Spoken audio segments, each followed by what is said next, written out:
After a tired working day, you're lying on the sofa, lazily checking your phone to see if there's anything fun on the internet today. You see photos of your friend from high school, Tim, having his best birthday party ever.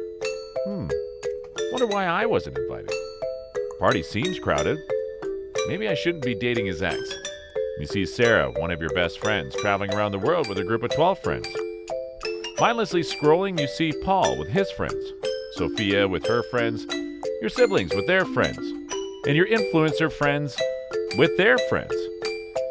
Suddenly, there's a voice in your head. Why does everybody have a lot of friends except me? Why? Well, it could be your questionable personal hygiene. Or maybe it's just because you're too hard on yourself. Maybe because of your lack of confidence. Maybe social media just shows the idealized version of your friends' lives. Or maybe you're right. Your friends actually have more friends than you do.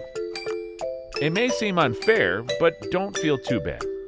You see, your friends who have more friends than you have fewer friends than their friends. It's like a distorted circle of life where Mufasa is a kangaroo and Simba is an accountant. But this distorted circle can be explained by a mathematical reason called the friendship paradox. At first glance, I was skeptical, and I had no idea math would be involved.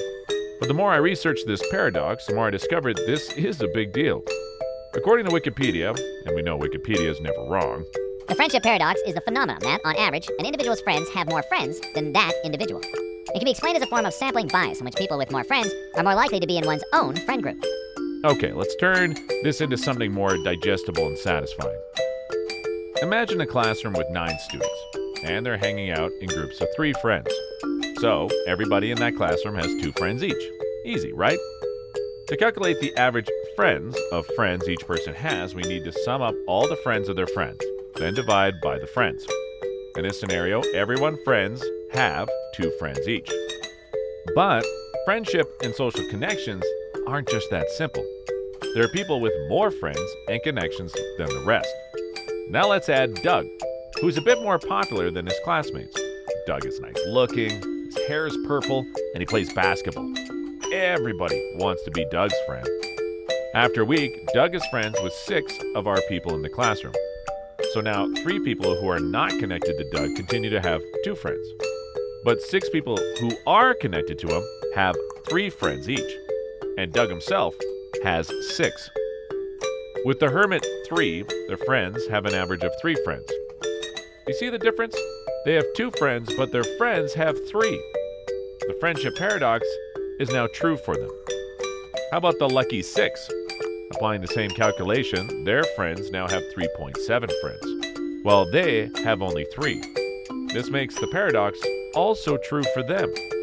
The only one not affected by the friendship paradox is Doug, who has way more friends than the rest. Now we can see the friendship paradox is true for 90% of the population in this classroom. This paradox can be explained by a mathematical phenomenon known as sampling bias. To understand the sampling bias, let's imagine a study that wants to evaluate the effectiveness of a new diet plan on chubby people.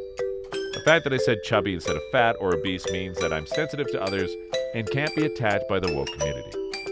So, the study seeks volunteers in the local gym to try the new diet. The problem with this is that people in the gym usually are already motivated to exercise, especially the jerk who spends an hour on the quad machine you're waiting for. They're concerned about their weight problems and more likely to follow the diet. Therefore, they're more likely to lose weight. This makes the study show different results than if it had included a random sample of the population. Similarly, our friends are not a random sample of the population. Popular people are more likely to be on other people's friends list, like Doug. He makes friends with 6 people, and by doing so, he skews up their average. On the other hand, less popular people and loners have less chance of being on a friend list, like Ken or Timmy.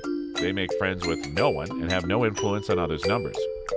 Under the eyes of the lucky 6, they can only compare themselves to the famous Doug, but fail to see Ken or Timmy. If you notice, you can see that the paradox is everywhere. It happens with many things considered a network. Our friends on Facebook, on average, have more friends than we do. Our professional connections always have more connections than we have. Our sexual partners tend to have more sexual partners than we do.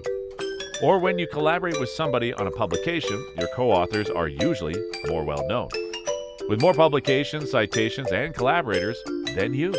And when it came to the COVID-19 pandemic, the paradox was very apparent. Why do people around you keep spreading the infection a lot more than you? On a personal note, I don't blame the paradox. I blame my sister, who generously shared her COVID with me.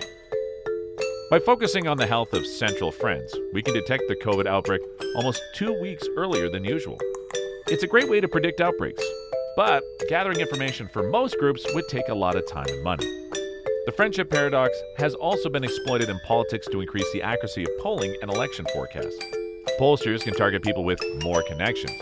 These well-connected people have more information about their friends' voting intentions and can give a better picture of voting trends.